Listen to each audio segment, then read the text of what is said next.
Gift Biz Unwrapped, episode 353. Now, when I'm interacting with people and customers, I love it because it's my hobby. It's my everything. And I understand it so well. Attention gifters, bakers, crafters, and makers. Pursuing your dream can be fun. Whether you have an established business or are looking to start one now, you are in the right place. This is Gift Biz Unwrapped, helping you turn your skill into a flourishing business. Join us for an episode packed full of invaluable guidance, resources, and the support you need to grow your gift biz. Here is your host, Gift Biz gal, Sue Monheit. Hi there, it's Sue, and thanks for joining me here today. How's the year starting out for you? I'm not gonna lie, it's been a little shaky on my end. I'm not one to give you just the good and paint a rosy picture, because if you're close to me, you'll know full well that it isn't. With the new strain of COVID raising its nasty head, our office has gotten hit again with the virus. So we're making staffing adjustments to ensure that we're not all affected at the same time anyway. That way orders can go out as you would anticipate. Plus, the Colorado fires hit our family, and the emotional toll on that can't be underestimated. I know there are a lot of others across the country who have been impacted by the hurricanes, tornadoes, and health challenges too. And my heart goes out to all of us. But still, I'm optimistic about 2022 and what the year will hold. Even though it's been a rough start, that is not going to set the tone for my entire year. It's just not how I roll. So let's move into what there is to look forward to, shall we? You'll be hearing a lot about National Bakers, Crafters, Makers Day all month long, because there is just so much that you can participate in, and I don't want you to miss a single thing. The mid-roll of this show will show you many of the details, but if you want all the goods, head over to handmadehealstheworld.com for a complete review. Right now, though, I want to dive into the show. I had a chance to talk with a married couple who are experts on selling at markets. Their story is so interesting because they both had this passion as they were growing up, and the combination of their experiences together is really powerful. You'll see what I mean in a minute. But if you haven't considered a craft show before, it's something to seriously think about for this year. It might change everything for you. And I don't know if you've noticed, but even the experts in social media are now changing their messaging and talking a lot more about email and, yes, face-to-face selling like we're focusing on today. So without further delay, let's get to this value-packed conversation.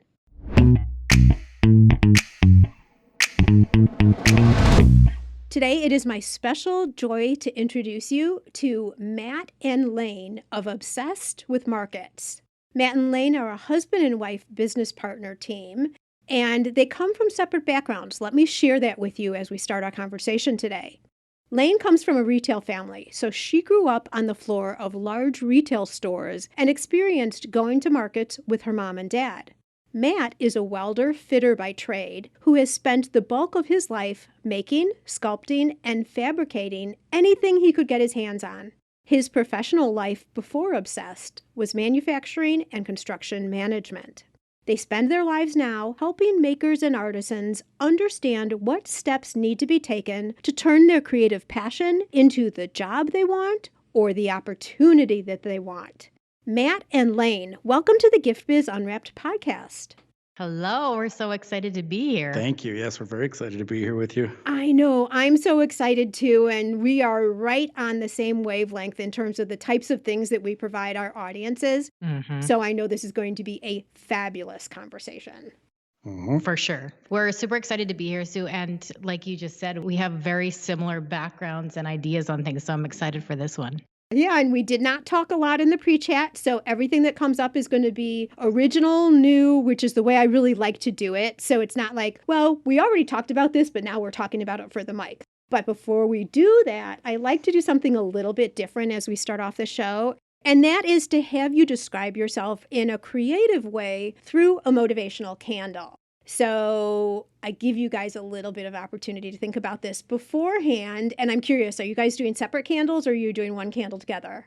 We're going to definitely do separate candles, Sue. Okay, well, maybe there's a story we'll get into about that later. I don't know. Oh, yeah. We're both very independent thinkers of one another. We work well as a team, but we're very independent as to what we think should be done or what we should be doing. So our candles look very different, Sue. Oh, that's exciting, actually, though. Okay, since this is a non-traditional question, I am going to go the traditional way, and ladies first, Layne. So tell us about your candle. Okay, so this is a motivational candle. And I think if I was to choose a color, I would like to try and go something bright and in your face and bold. But my husband would tell me that I'm a complete liar. So my color would have to be black, like stark black. And it's what I'm comfortable with. So my motivational candle would be black. It would be strong. It would be very statuesque. And I think that would be kind of to the point. I'm very specific, bold, to the point, black. Are you black and white girl? I'm so black and white. Oh, okay. As black as it gets. I don't know if a lot of people like it, but I'm very blunt and to the point. Yeah, but then people know where they stand with you. They know where you stand on an issue. There's no jockeying back and forth about a situation. And I actually like that. Yeah, that would be me. Do you have a quote or a saying or anything that goes on the candle?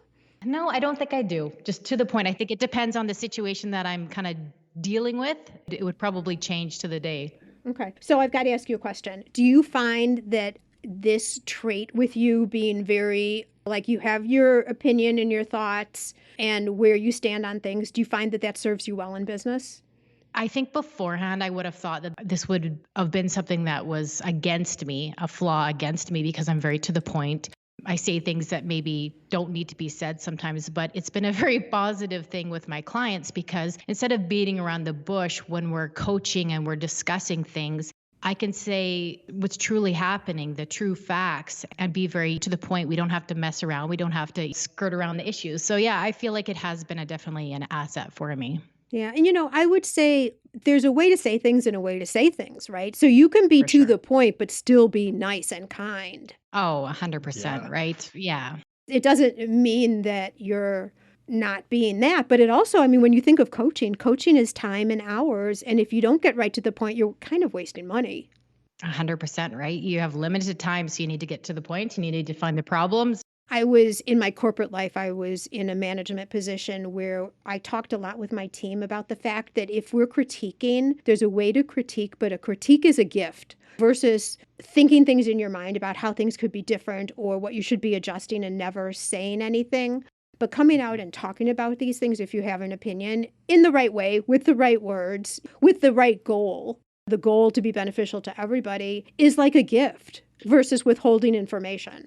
Between Layne and I, in our marriage and our professional life, we literally communicate the same way in everything we do together, but we are all about critique. It's funny when people hear us speak to each other because we are to the point, we're not being hurtful, but if one of us required the other one to do something and it wasn't done the way we needed, they're just sort of matter-of-factly things to us where we'll say to the other one, no, this isn't what I wanted. I need it to look like this. And we're very free to speak to each other like that. And it helps so much with our communication in general and the pace that we can do things because we can speak to each other so freely. Yeah, we're not trying to hurt each other's feelings, but we're able to address problems and issues very quickly. Right. But you're on the same page in terms of the understanding of the method and the way you guys are going to communicate with each other. But was it always that way, or did you have to have a conversation to set it up so that you guys would understand each other in this manner?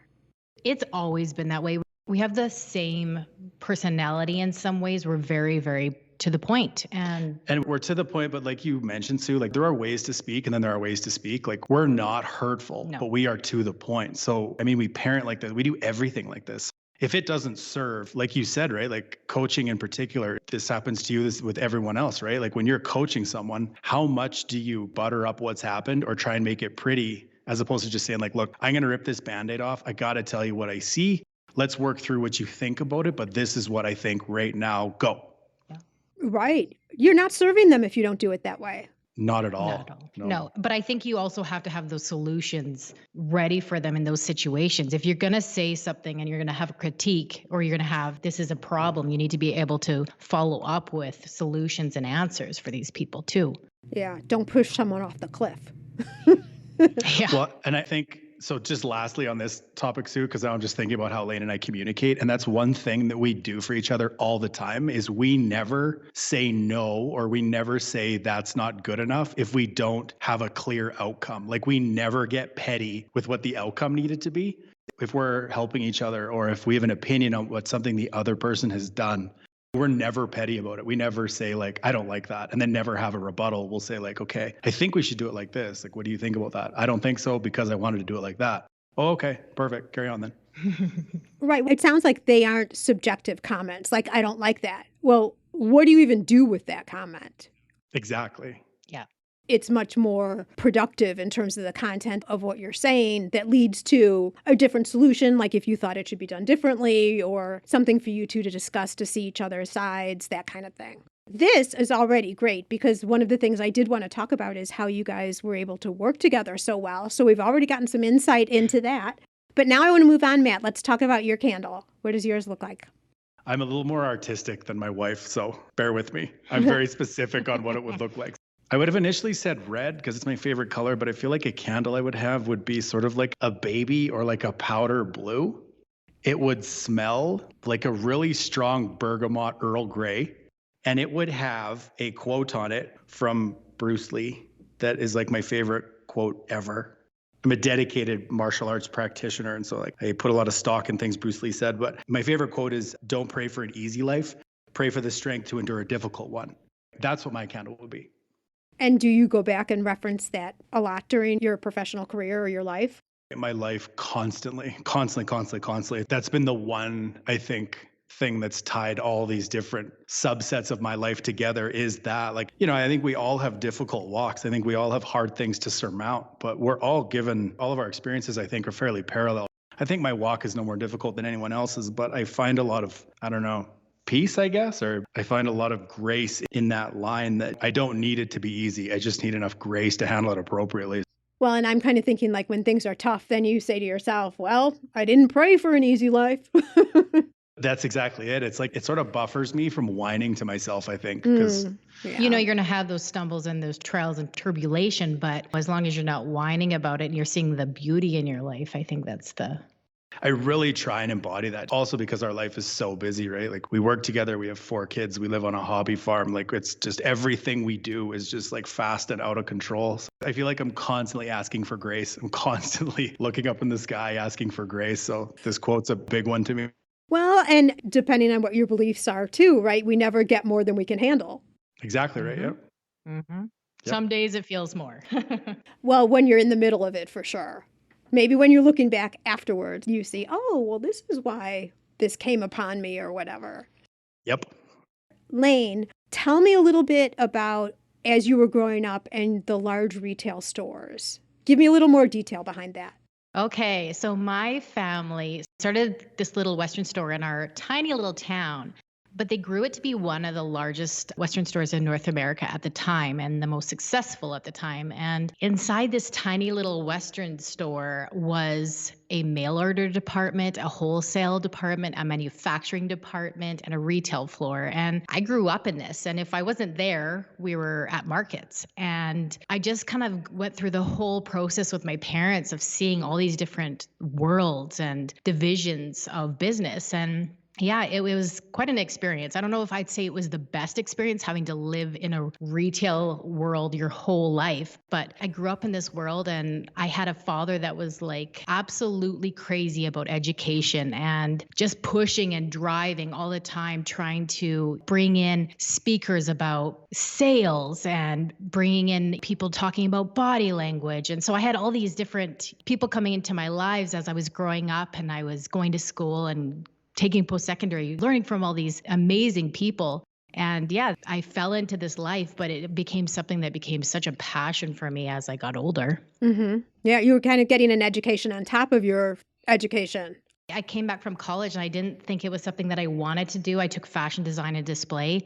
And And I came back and I started working for my parents and realized very quickly that I fell into it so perfect. Like I loved watching customers, seeing customers, how they interacted and how my staff interacted with them. And it was one of the greatest things that I've been blessed with, I could say. I love that. So you're a real people person too, then? Not at all. Oh, interesting. You know what? It's funny, Sue. I am socially awkward, horribly socially awkward. I don't believe you. Based on this little conversation so far, I don't believe you. I know. I actually have Asperger's. It's crazy. I have a very hard time feeling comfortable around people, but my strong suit is I was able to grow up watching my father and watching these people and watching these experts and being able to see this body language and really like connect with it. And so I just found this passion, this obsession with sales. So now when I'm interacting with people and customers, I love it because it's my hobby. It's my everything. And I understand it so well. But if you take me outside of that world, and you just kind of walk up to me and we're chatting about everyday life, it's a little bit more difficult for me. But because I love sales and retail and markets so much, it's comfortable to me. So it's easier for me to talk about it. Okay, so that's interesting. So would you say in an environment where you feel confident, you're comfortable around people, and then in other environments that might not have as much structure, you're not at a market or something, then it's different? Yeah. In a business setting, I'm comfortable. I'm very comfortable. I can speak in front of thousands of people. I can lecture. I can talk. I can do private consultations. But as soon as I get outside of that other setting, it's difficult. And I think this just shows that we all have those things that our lives are so different. And there's so many strong suits of everybody has a strong suit. Everybody has something that they're really good at. And for some reason, I grew up in this funny retail family that pushed me to learn these weird skills. Like who teaches their kids how to learn body language? But it fit and it worked. And it was something that I fell in love with. And so, yeah, it's my comfort zone. Okay. And I also think that there are people who automatically have an opinion of themselves and where their skills fall and shut themselves off. Like they decide that they're not good with people, so they could never do sales, they could never have a retail shop. They'll make all these judgments where what you're really presenting and suggesting us all to consider is you may act differently still in a people environment. In different situations, you might act differently. So my thinking is let's not all close ourselves off with such a, I hate to say this, Layne, black and white answer. I guess observe yourself and see how it is and see where you're comfortable and try and meld that into what you do for your business or what you add more into with your life. Do you agree? For sure. And that's something we tell our clients too, is like, these are learned skills. These are learned. I didn't just wake up one day and I felt comfortable doing this. It takes a lot for me to look somebody in the eye. But I've learned how to do that and I can hold that gaze and I can feel confident doing it and I know how to express myself properly. But it's all learned and you can learn how to do things. You just have to be willing to put yourself out there, be willing to fail, be willing to feel embarrassed, be willing for all those things that go along with learning. Because if you can get through those, you have something pretty magical at the end of it if you're open to it. Yeah. And you're challenging yourself to stretch yourself, grow, be bigger, learn more. I mean, and how exciting and satisfying is that to see when you're successful with something that you thought you could never do before? Oh, exactly. I didn't ever in a million years think I could stand on a sales floor and feel confident and put my shoulders back and know what I'm doing. I never would have thought that, but you can do it.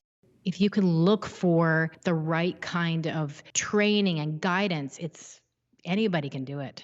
So today, when you go to market, are you a little anxious before the market opens or are you totally confident you're ready to go?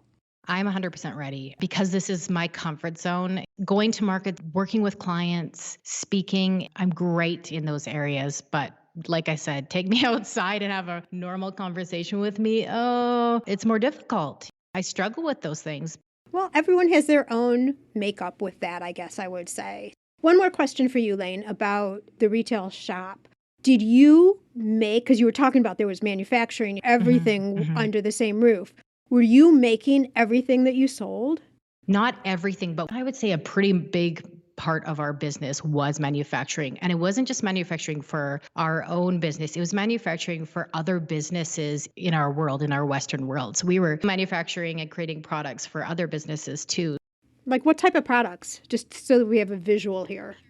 For sure. So we did like strap goods. So it was like halters and headstalls, and we did blankets, and we did clothing, and we did home decor, and we did furniture, tons and tons of different like avenues. So there was such a diversity of products that we were manufacturing and working with the manufacturers, designing and all that kind of stuff. That kind of gave me the ability to, when I started going out on my own and running my own businesses, I was able to pull upon all that knowledge from that and be able to jump into my own business and start being able to manufacture and do all that. So it was super helpful. Got it. Okay. And so I said there was only one more question, but now I have another one. Mhm. So when you were out at markets, were you selling wholesale to other people to pick up your products? Not when I was going to markets. I've owned my own boutiques, online stores, and other businesses. So when I was doing it for myself, I was manufacturing for myself. And I've actually, together, we've owned other businesses where we've manufactured and created products that we've wholesaled to other businesses. We've had paint companies, we've had hardware companies. So we've created our own products and then, distributed it all around Canada. As well as selling directly online, Exactly. Yeah. direct to consumer. Okay, so you've done it all, which is obviously why you're so successful as you're coaching, because you've had your hands in all these different avenues of handmade product or manufactured product creation. All right, so Matt, let's move on to you for a second. So the thing that really stands out to me, obviously you have the skills of manufacturing with welding, etc., but making, sculpting, fabricating, what types of things were you creating? I was making everything. They're literally like, my brain works so strangely. Like, I'll see things that I just decide that I need to make. I did that for years. And I mean, like, I wasn't making things, like, I wasn't going to like a hardware store and collecting stuff to put something together. I built my own forge. I built my own cast so I could like melt aluminum down, make it into a shape, and then cut it into what I needed it, and then bolted it into other things. Like, I was really going overboard with what I was making. When 3D printing became popular, I got a 3D printer, and then I was printing in 3D and sort of rendering all these sorts of things. But as far as manufacturing, I literally, Sue, like, I'd make anything that I could see. But I was very artistic, and I was sort of in that artistic vein. I've done a lot of sculptures for people. Actually, one thing I used to make all the time was I used to make roses out of metal, out of sheet metal. You see them now quite often. Yeah. Yeah, I would make these sorts of things, or like art pieces. That honestly is how like the maker lifestyle became sort of apparent to me. Like, I didn't even realize that you could do this or that people did this. My mom was the principal of a Catholic school. My dad was a police officer in Canada. Like, there was a very straight and narrow way that I was supposed to grow up.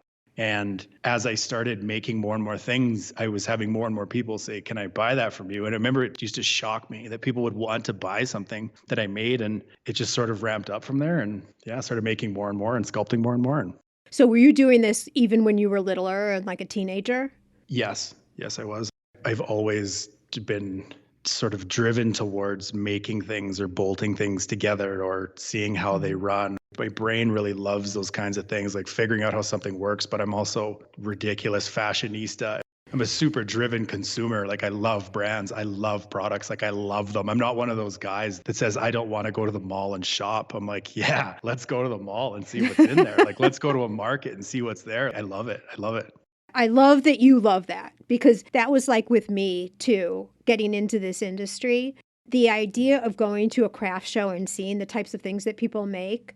Like, when I'm going to a show and going in, this is before I got into the business as it is today, my heart would start beating faster. I was just so excited and had such a love for it that it was crazy. And I tell people, if this is something that you physically react to in a positive way, pay attention to that.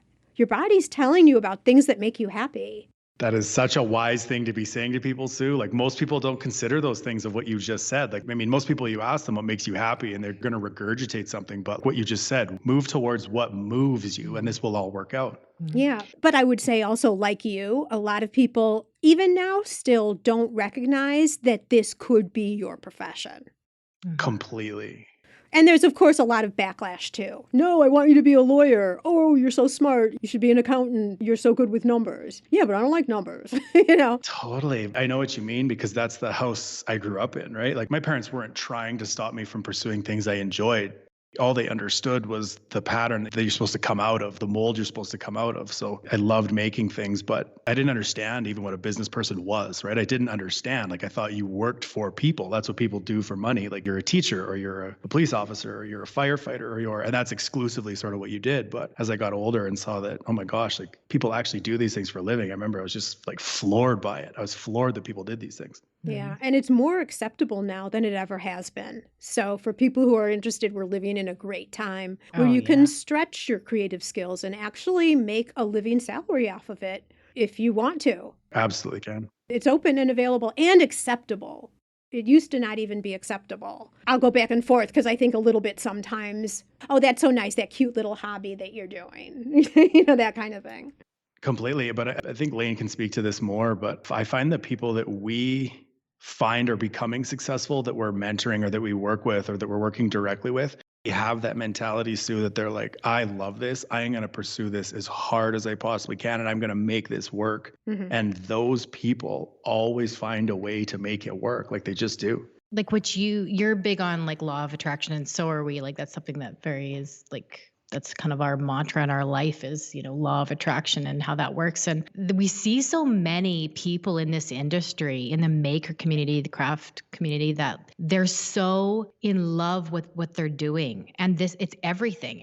Sometimes you look at some of these businesses and you go, how are you doing this? Like, this isn't supposed to work. This isn't, oh my gosh, this little hobby, like you said, right?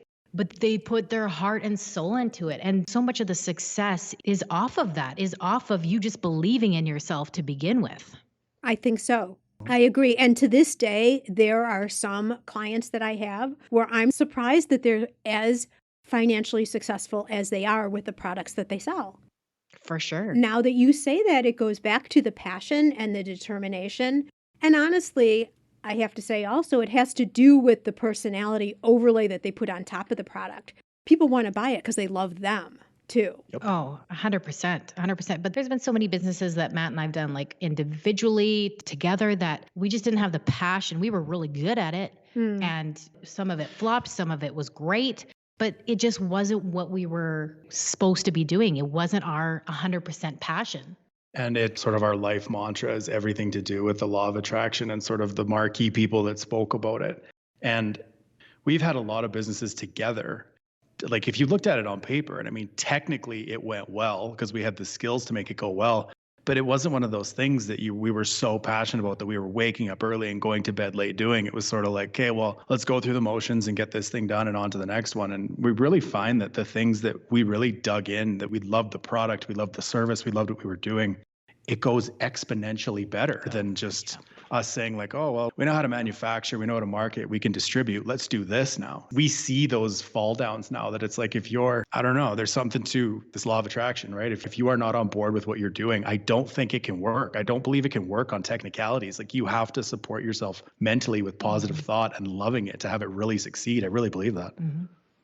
That's interesting. And I think that is going to give some of our listeners a pause to think and consider.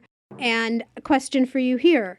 Did you ever have a product that financially was going well? So on paper, the numbers look great, but you're like, we just don't feel it. Oh, yeah. So the answer is yes to that. Then how do you decide to walk away from an opportunity like that where you see the numbers are looking good? People would be like, stay with it. Yeah, for sure. Going back to our paint company, we were doing so well with it. It was something that was working for us. It was selling great in our retail store. It was selling great to our wholesale customers. We were growing it, but we just liked it. We didn't just like the product. We just liked what we were doing and the direction we were going. And we're so big on with our kids. We want you to be educated for the mere fact of that at the end of your grade 12 year, you get to decide what you want to do. That's it. You can do anything you want. And we keep telling them over and over how important it is to do something you truly love.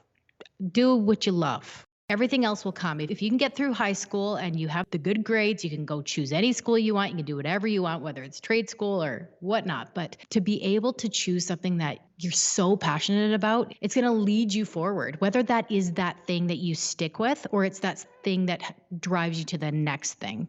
But money isn't always everything. I mean, I love money, don't we all?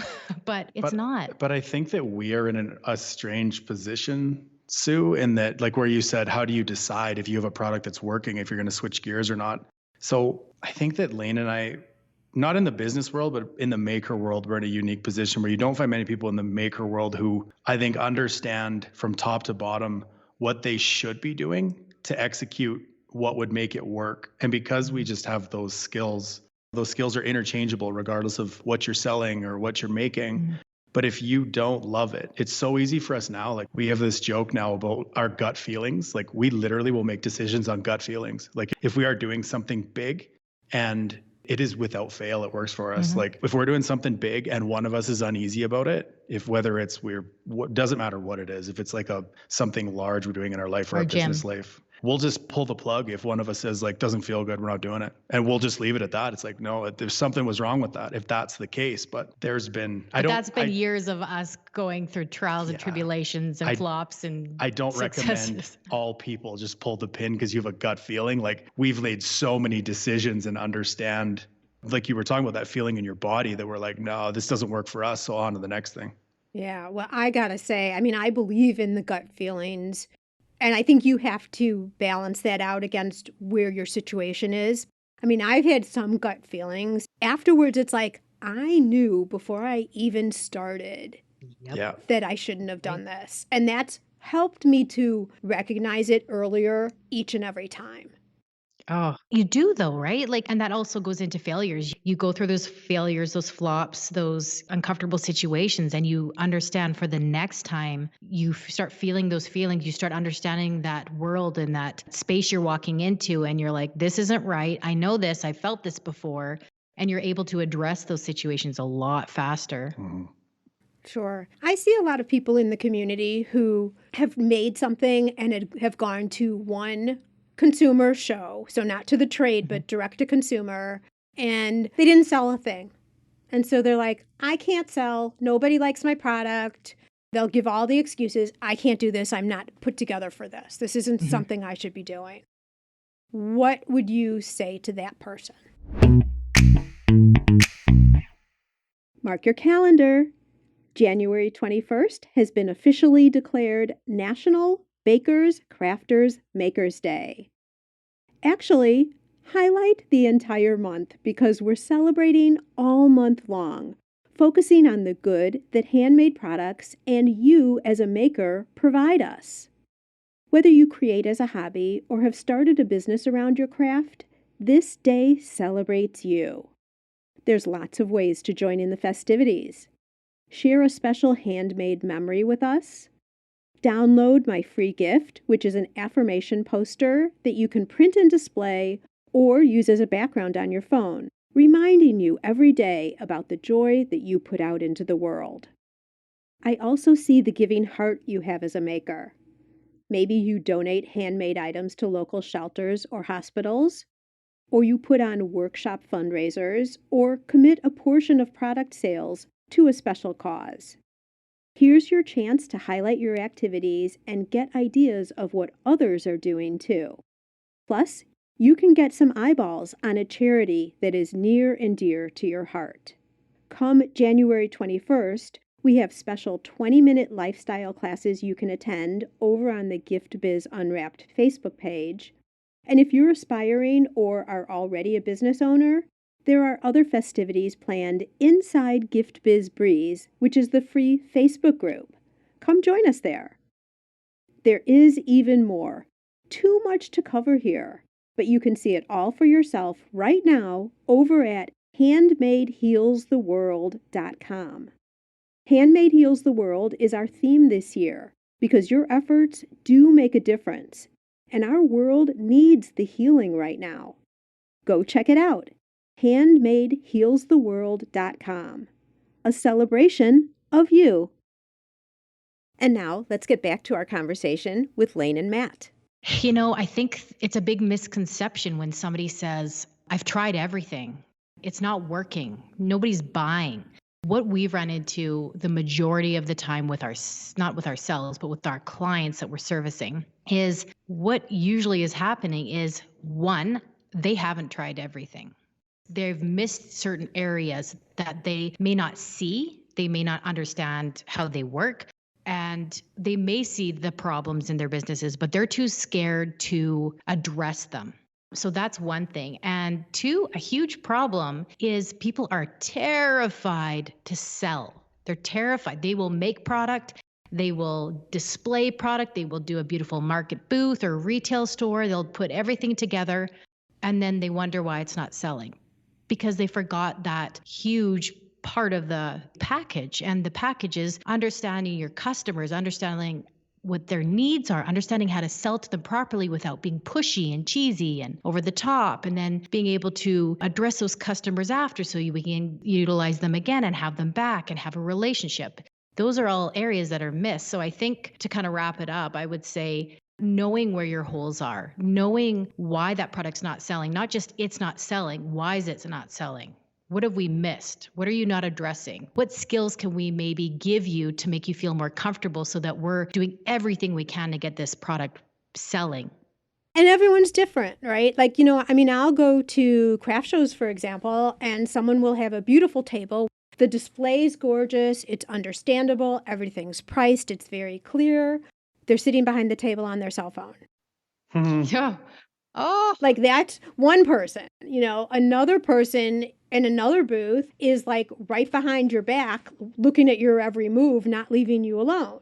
for sure. There are different things for different people. No follow up, all the things that you're saying, for sure. Yeah. So, to the person who's saying, I've tried this once, it doesn't work for me, your point is you haven't tried everything and maybe focusing on different aspects of selling, which encompasses a lot. Like, that's a big thing based on what you were just saying, Layne. Yeah. And I think there's so many places to look for help, but that can sometimes be a negative thing too. And I think looking for the right type of help and people that actually have been in, like yourself, Sue, that you've started a retail business, you've been in that kind of world, you understand wholesale, you understand manufacturing, you understand what markets are, you understand sales, then you can start seeing, like we were saying, the holes or the problems or why is this not working? I think, Sue, like the main thing where Layne said, and what we recommend to all of our customers, like I'll bet this is 90% or 95% of the problems that our clients have or businesses we're working with. It literally is you to a customer sale is the biggest gap. And that's where, like, if it's a sales issue, what we mean by that is it doesn't matter what you are. If you're going to craft shows, like if you're a soaper or a jewelry maker or a woodworker or whatever, I really believe that the biggest thing that you can do for yourself is learn face-to-face sales, toe-to-toe, speaking to someone. That's what you need to focus on because so much becomes clear about what you're doing, why you're there, what they want to hear. So many people don't consider what their market wants to hear from them or how their clients or customers speak. This was a huge lesson for me in my own maker life, right? Like I'm a welder and a fitter by trade. I suppose I was 25 years old, 26, when I was right in the thick of, I was making things constantly with a huge turnover. But the majority of the people that were buying from me were women that were 55 years old and up. I was speaking a different language than they were. If they came to me, it was easy because I'd say like, well, this is what you like, right? Yeah, this is what I like. But when I'd go to markets, I assumed that people that wanted my stuff were guys my age who were like, oh, I like metalwork. And it wasn't at all. So just understanding those basic sales things, it will change the entire dynamic of how you do things once you start to understand it. I also think too, though, Matt, that a lot of like, how many times have you heard it, Sue, that like when you start mentoring or working with clients, they're like, I don't want to be pushy. I don't want to talk somebody into my product that doesn't want it. I just don't know what to say. And like Matt was saying, you just have to know the right ways to say it so that you can be comfortable, so that your clients can be comfortable, and so that everybody has a great relationship and exchange in words, I should say. Yeah, I totally agree with everything you said. Gosh, I wish we were closer to each other Yeah, great. because we'd have so much fun together. But I also think that people overthink it. Like the way you're going to find the right words and the right approach is by interacting and figuring it out. You can't script it behind a closed door and then all of a sudden on the floor, magically it works. You have to kind of walk into what that right approach is by trying it and trying it over and over again. Exactly. Completely. And I have a saying that I say to every single one of our clients and everyone that listens to me about anything with business is you have to fail faster. You have to. Like, you have to embrace failure. If you can't speak to people, you have to be prepared to go to a craft show and literally in your mind, you have to say, like, I'm going to do my best. It will be your best for that moment and it might go great. But when you look back on that in 3 years, you're going to be like, wow, that wasn't the best I could have done. But that's the only thing that tempers you is you have to throw yourself into those fires and be like, okay, I can figure this out. I can figure this out. And that's overwhelming because most of the people that are probably listening are like, how do you throw yourself into the fire? But I think those are easy little baby steps. We baby step our clients through this, especially sales, because it's super scary and intimidating. But like, we'll just start with basics like greetings. Okay, here's some greetings that we would use for your business. Why don't you try these? Let's write them down. Let's try 3 of them for this market and let's see how you feel about them. How are we getting interactions? Are people starting to engage with you? What's happening? Really looking at those things and just starting with that little baby step. Then once that's learned, then we go to the next thing, just being able to discuss your product, etc. Yeah, I agree. Baby steps for sure. And some of it can just be saying hi. Oh, right? Completely. Just engaging. Yeah, if someone's just walking by, hey, good morning. Isn't it a beautiful day today? If it's an outside show. Exactly. Or, oh my gosh, I want some lemonade. Where did you get that? I know, right? But they're just basics. And I think people Yeah. think that they have to be so much more. And our favorite is ask them about the weather, comment on their clothes, give them some sort of a compliment, like just easy ones, right? Like what Layne said about the weather, Sue, and we love this. And we say this in particular to our clients that are really sort of reserved and they're so nervous. And we say, like, ask people about the weather because there are 2 kinds of people on the planet. People that are going to tell you how great it is outside and people are going to tell you how gross it is outside without fail. So it's going to start you in a conversation. So ask every single person, regardless if you're inside or outside, how's the weather outside right now? It's always going to be, oh my gosh, it's so gross. Or you know what? It's beautiful outside. There's your introduction. There you go. Yep, for sure. What are you seeing given the last couple of years here? Are you seeing anything changing within the industry? Yes, a lot. We're looking at each other we're for like, who's oh, going to go geez. first. Yeah, you go ahead. Matt. This is the biggest thing we've seen. The biggest thing that I've seen is from a builder's perspective. When I was making products, my biggest concern was going to shows. I'm so surprised now at the amount. Like, we were at a market this weekend, Sue. There was 160 vendors, I think, and like it was a full booth show, a full booth Christmas show. They weren't set up just on tables. And there was like 130 or 140 vendors. And of that, 40 had never sold at a market with their products in their life. That number is unbelievable to me. The new businesses popping up and the people that feel that they can do this and that they're supported, like that jumps into like this community over competition thing. This theme that we're seeing, that wasn't around when I was going to markets, taking my product to markets. There was no community over competition. There was a few people that I recognized and you'd say hello, but there was no supporting each other. It was a gunfight. Like, I don't know if it was the same way for you, but it was, you guard your products, you guard your business. It was a different world. And now it's amazing because these women and these men are truly supporting one another. They're guiding one another. They're reaching out to one another. They create groups together. It's absolutely unbelievable. I wish we had this when I was younger. Yep. Yeah, well, it just feels so much better. The whole industry feels so much better when we're supporting each other. And I've heard 2 different topics here. One is the sheer number of new people who are deciding something that they create could be a business, and I'm giving it a run to see if it's going to work. And then 2, just the overall support of each other now. That's absolutely it, Sue. But to us, I think we see it as one topic because these vendors, like, because we, at this market, we were doing a bunch of filming and we went around and we spoke to every single new vendor and every single one said the exact same thing. I'm a part of a hub. I'm a part of a group. I'm a part of some sort of support structure where they really instilled in me Some confidence to the even confidence try. to pursue this. And so it's like this community over competition and the support within sort of this niche of business So much is coming out of the support within the community, where before it was like if you were going to do it, it was like you really had to sort of bite down on your mouth guard and see if you can make it work, where there's so many people now that are supporting what you might possibly want to do. Yeah, you're not in a silo anymore trying to figure it all out. No.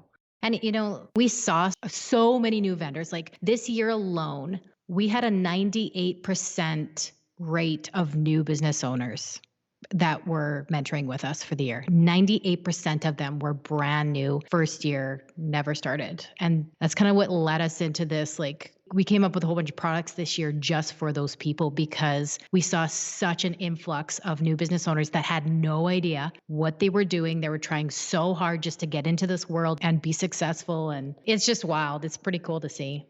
It sounds so exciting. I love the interaction between you two. I mean, it just feels so good. To be part of your community must be just absolutely fabulous. We're just like, we are obsessed, Sue. Like we literally are like, we're obsessed with. I heard that word before somewhere. Oh my gosh, like literally, like it's not a joke that it ended up being like that. Because like, well, even at this market we were just at, right? Like we believe in these people and selling their products so much. A lot of it is the maker in me that didn't know how to do it. I am just determined to find every single person who isn't sure how to sell at a market and give them the skills to do it, because you've got it. You have it. It's learnable. It is. It's learnable. And it just breaks my heart, like the question you said earlier with, what do you say to someone who says, I've tried it all?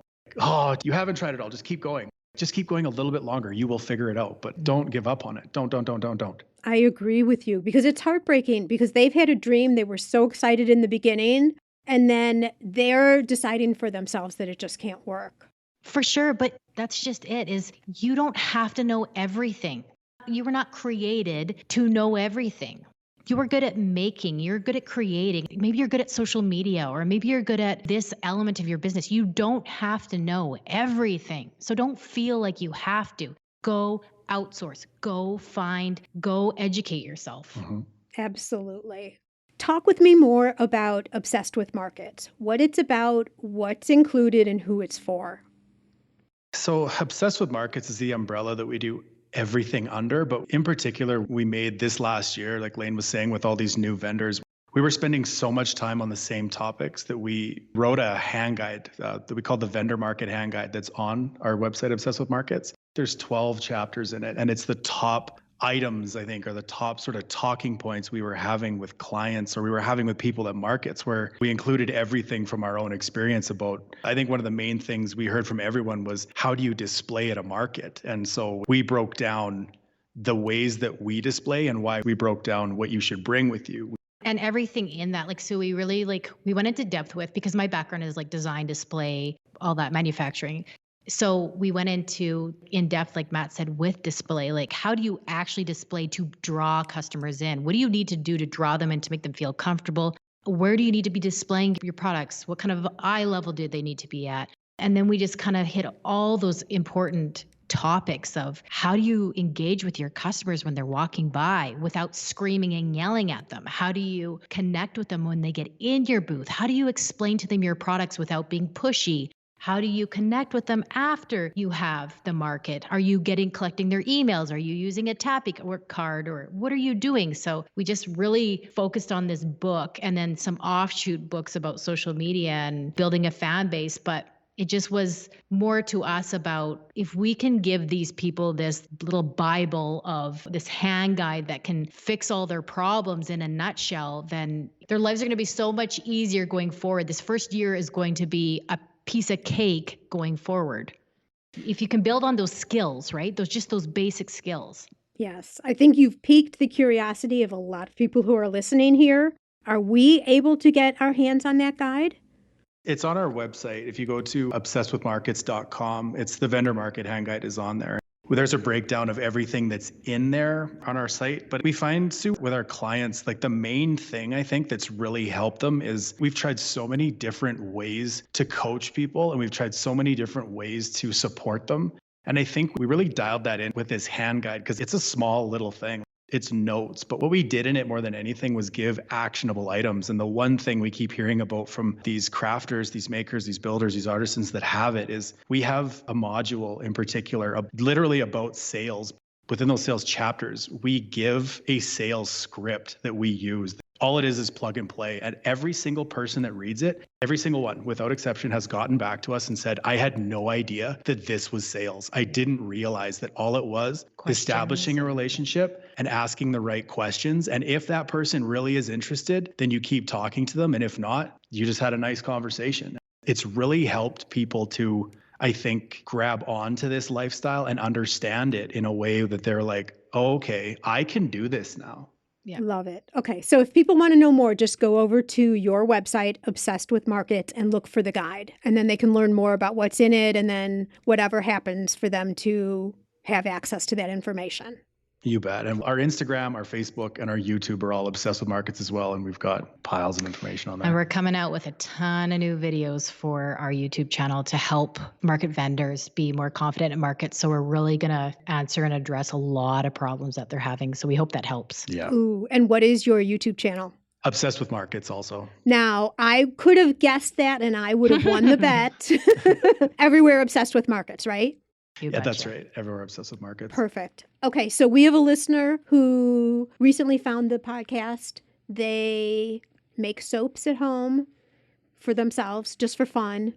They keep going, gosh, should I try and start a business? Should I not? Should I not? Mm-hmm. What do you say to them? They've done nothing yet other than they love the product that they make and they've gotten compliments on it.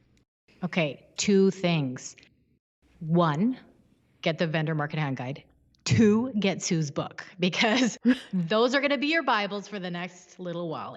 Get resources, get help. We're all about education. Come on, watch our videos. We're going to put it very basic. We're going to make it super easy, but take a chance on yourself. If you don't take a chance, you're never going to have that feeling. And this feeling is amazing. Being in this community is amazing. So it's so worth it. Try it. I would say to that person that I do research with everything. So if that person is making soap, I'd be clear about what I was doing and who I was trying to reach. And then I would start looking around at what's working for someone else, what could potentially work for me. Is there an opportunity here? And actually your book, that was the one thing that Layne and I, in your book, Sue, we were like, oh my gosh, we're the same people. We were giggling how exactly close we are in thoughts. Oh, really? I love that. In your book, you speak about like you listen to your friends, but not necessarily on a business idea or what's happening within your business. How many times? And that happens to our clients so much. Someone will call us or someone will get a hold of us and be like, my girlfriends love this. My guy friends love this. I'm ready to go to a market. And we're like, have you tried this out on anybody who's a neutral perspective? Yeah. Have you tested this market yet? Or, I mean, that's how every single thing starts. But I think if you're interested, your friends have said, this is a good idea. I would just do a little bit of research and then I would dive in feet first. I'd go to a market, try it out, see where you land. For sure. And make sure you have a strong niche, because that's going to be a big helper with your business. If you're copying everybody's designs and kind of just following their ideas, it's going to be a lot harder to get noticed. And if you have that exciting niche, that's something that makes you stand out, then you're going to have a lot easier chance. Right. You don't have to make a better soap. You need to make a different soap. Exactly. Or stand for something different. That's exactly right, Sue. Like what you just said. You don't have to reinvent the wheel, but you need to know who you are. You need to know what you're offering, and you need to keep doubling down on that while concerning yourself with you and not everybody else. Mm-hmm. Exactly. Oh my gosh, we could talk all day. Honestly, I wish I lived closer to you because that would just be amazing. I already had said that before. And I feel like just the conversation we've had, the passion in both of your voices in terms of being part of a community that's so giving and, let's face it, so fun. The things that makers create are so individual, number one, so beautiful. The heart that comes with it, there's so much passion around it that I can hear it in your voice how much you love what you're doing. We really want to see this community grow. We're both so passionate about this. Like we've talked about this lots. Like Layne and I have both done marketing and advertising in the corporate world, and it's just not what this is. Like This is so much fun. It's so much fun. It's so much fun. Oh man, I just love it. Yeah, it's wonderful. And thank you so much for starting Obsessed with Markets, because to your point, people need help so that their dreams don't die. And that's what you're providing to the community. And that's also what you've provided here on the show today. So for that, I really appreciate it. Thank you so much for coming on and sharing with us all of your wisdom, Matt and Layne. I really appreciate it. Thanks, Sue. We appreciate you having us on. Thank you, Sue.